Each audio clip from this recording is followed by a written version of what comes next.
Hello दोस्तों, स्वागत है आपका मेरे यूट्यूब चैनल 10 to 12 में।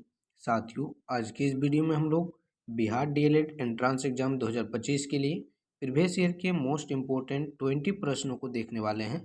और साथियों, ये प्रश्न काफ़ी इम्पोर्टेंट है और साइंस के ये सभी प्रश्न साथियों आपके एग्जाम 18 सितंबर 2022 के लिए गए हैं।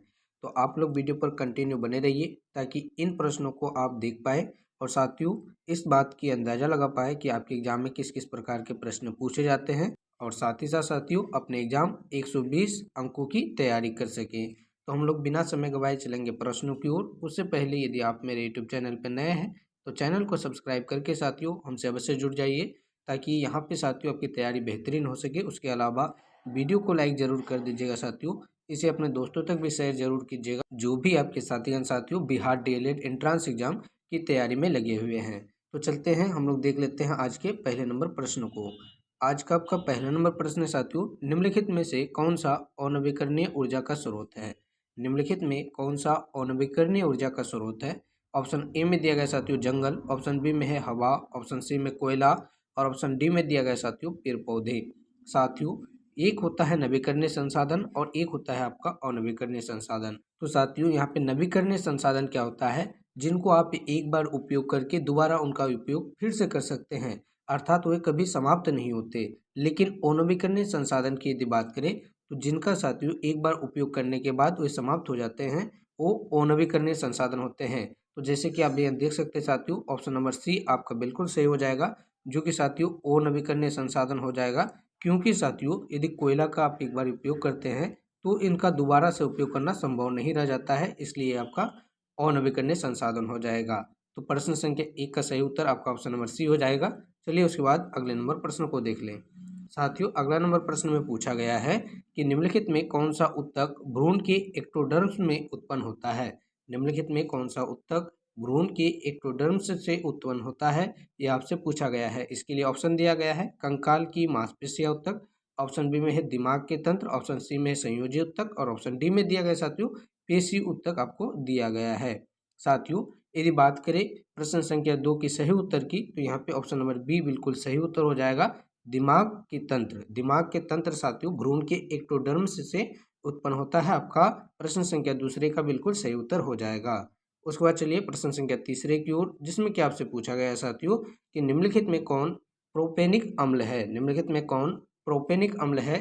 तो साथियों कुछ इस प्रकार से आपके ऑप्शंस दिए गए हैं, यदि आपको पता है तो कमेंट जरूर कीजिएगा और साथियों यदि नहीं पता तो वीडियो पर कंटिन्यू बन के जरूर रहिए ताकि यहाँ आपको सभी को सीखने को मिल सके। साथियों प्रश्न संख्या तीसरे का आपका सही उत्तर क्या हो जाएगा, तो साथियों आपको ये बात भी अच्छे से याद रखनी है।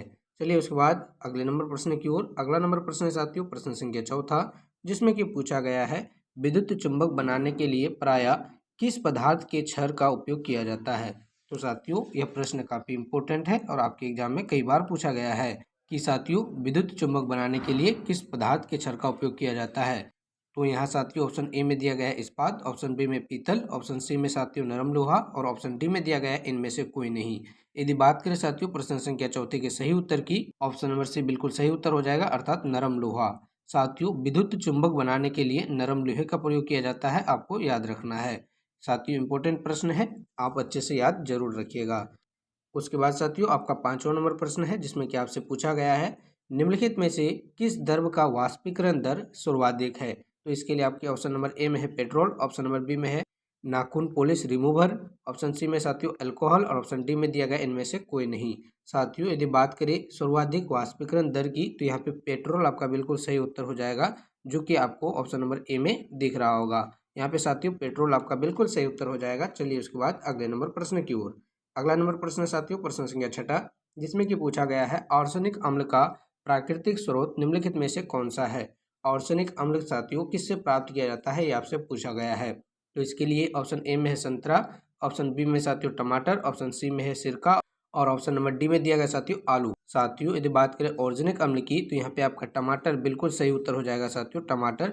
आप कमेंट करके जरूर बताइएगा कि सिरका में कौन सा अम्ल पाया जाता है। साथियों संतरा में आपका एसिटिक अम्ल पाया जाता है, आपको याद होनी चाहिए।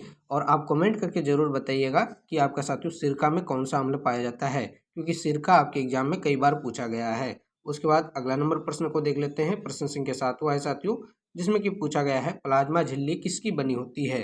प्लाज्मा झिल्ली किसकी बनी होती है, तो ऑप्शन नंबर ए में है प्रोटीन, ऑप्शन नंबर बी में साथियों फॉस्फोलिपिड और प्रोटीन, ऑप्शन नंबर सी में साथियों प्रोटीन, कार्बोहाइड्रेट और फॉस्फोलिपिड, और ऑप्शन नंबर डी में दिया गया साथियों प्रोटीन और न्यूक्लियोसाइड। ऑप्शन नंबर डी में क्या है साथियों, प्रोटीन और न्यूक्लियोटाइड्स। तो साथियों आपका प्लाज्मा झिल्ली किसका बना होता है, यहाँ पे सही उत्तर दिया गया है ऑप्शन नंबर सी, जिसमें साथियों दिया गया है कि प्रोटीन, कार्बोहाइड्रेट और फॉस्फोलिपिड का बना होता है। ये बात भी साथियों आपको पता होनी चाहिए और अच्छे प्रकार से याद होनी चाहिए, क्योंकि आपके साइंस के एग्जाम में साथियों ऐसे ही प्रश्न आपसे पूछे जाते हैं जो कि साथियों 20 अंकों का होता है।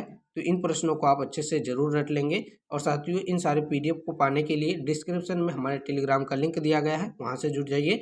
और साथियों डीएलएड संबंधित सभी प्रकार के नोटिफिकेशन सबसे पहले पाने के लिए डिस्क्रिप्शन में ही साथियों व्हाट्सएप चैनल का लिंक दिया गया है, आप वहां से भी जरूर जुड़ जाइए। चलिए उसके बाद अगले नंबर प्रश्न को देख लेते हैं। अगला नंबर प्रश्न साथियों पृथ्वी का गुरुत्व त्वरण का मान होता है, तो कैसा होता है साथियों। ऑप्शन नंबर ए में दिया गया है कि भूमध्य रेखा पर सबसे कम होता है, ऑप्शन नंबर बी में है ध्रुव पर सबसे कम होता है, ऑप्शन नंबर सी में है ध्रुव से ही भूमध्य रेखा की तरफ जाने पर बढ़ता है, और ऑप्शन नंबर डी में दिया गया है साथियों ध्रुव और भूमध्य रेखा पर एक समान रहता है। साथियों यहाँ पे आपका जो सही उत्तर हो जाएगा ऑप्शन नंबर ए सही उत्तर हो जाएगा, जिसमें कहा गया है कि भूमध्य रेखा पर सबसे कम होता है। भूमध्य रेखा पर साथियों पृथ्वी का गुरुत्व त्वरण सबसे क्या होता है, लोएस्ट होता है, कम होता है। चलिए उसके बाद 9वें नंबर प्रश्न को देख लेते हैं। 9वें नंबर प्रश्न को देखने से पहले साथियों आपको बता दें, यदि आपने वीडियो को अभी तक लाइक नहीं किया है तो साथियों आपके डीएलएड एग्जाम की बेहतरीन तैयारी के लिए हम इतना मेहनत कर रहे हैं, तो वीडियो को लाइक जरूर कीजिए और इसे अपने दोस्तों तक भी शेयर जरूर कीजिए। आपने अभी तक चैनल को सब्सक्राइब नहीं किया है तो सब्सक्राइब भी जरूर कर लीजिए, ठीक है साथियों। 9वें नंबर प्रश्न को देख लेते हैं साथियों, जिसमें कि आपसे पूछा गया है तत्व मैग्नीशियम सल्फर के साथ अभिक्रिया कर कौन सा गंध बनाता है। तो साथियों यहाँ पे कौन सा बंध बनाता है, सॉरी बंध बनाता है आपसे पूछा गया है साथियों। तो यहाँ पे ऑप्शन नंबर ए ही आपका बिल्कुल सही उत्तर हो जाएगा, आयनिक बंध।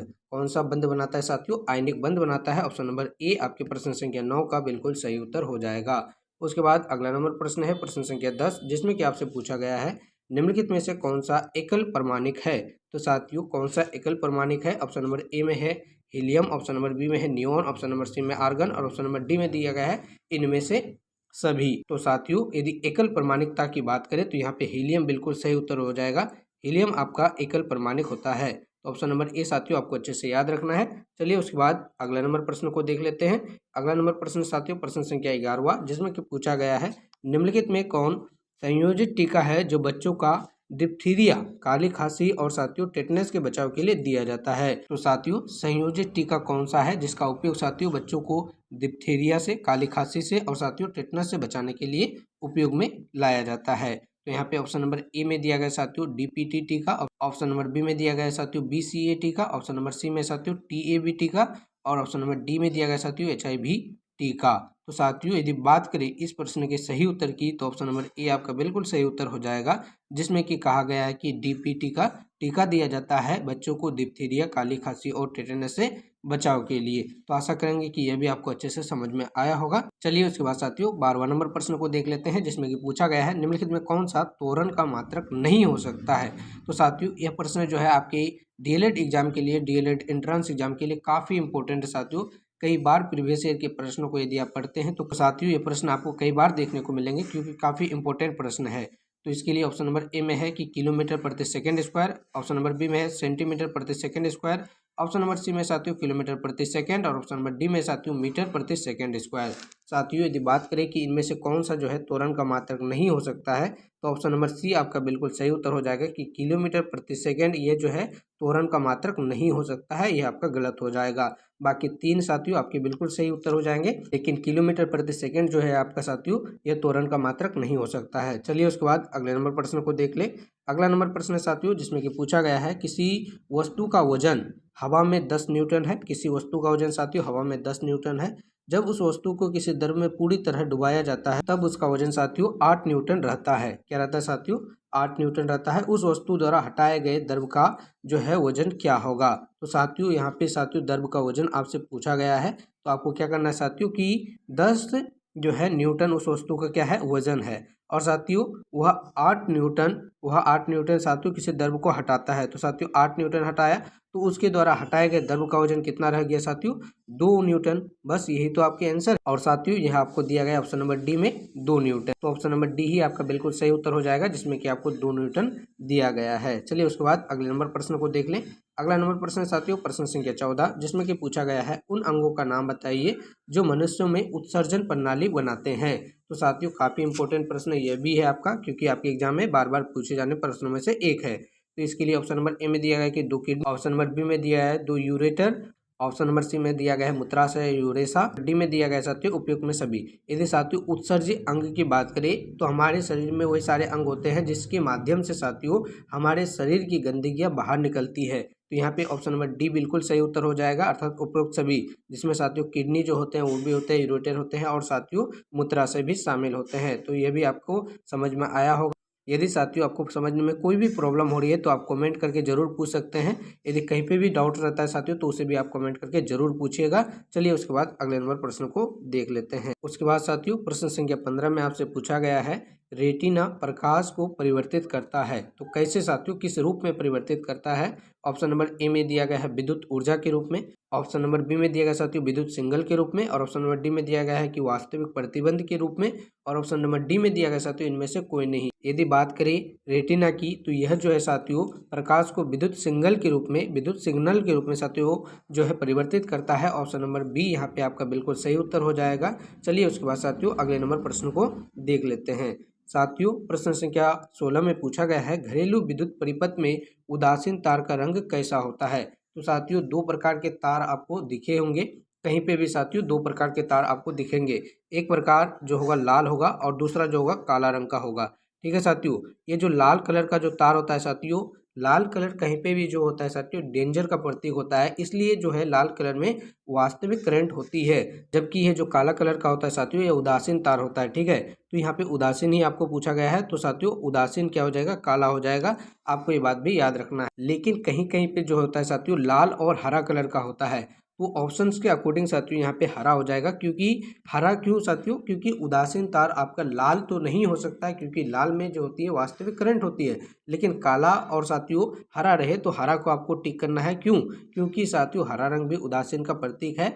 हरा और लाल का भी उपयोग किया जाता है और लाल और काला का भी उपयोग किया जाता है। तो आपका काला भी ऐसा नहीं है कि गलत हो जाएगा साथियों, काला भी सही होगा, लेकिन ऑप्शंस के अकॉर्डिंग आपको चलना है। चलिए उसके बाद अगले नंबर प्रश्न को देख लें।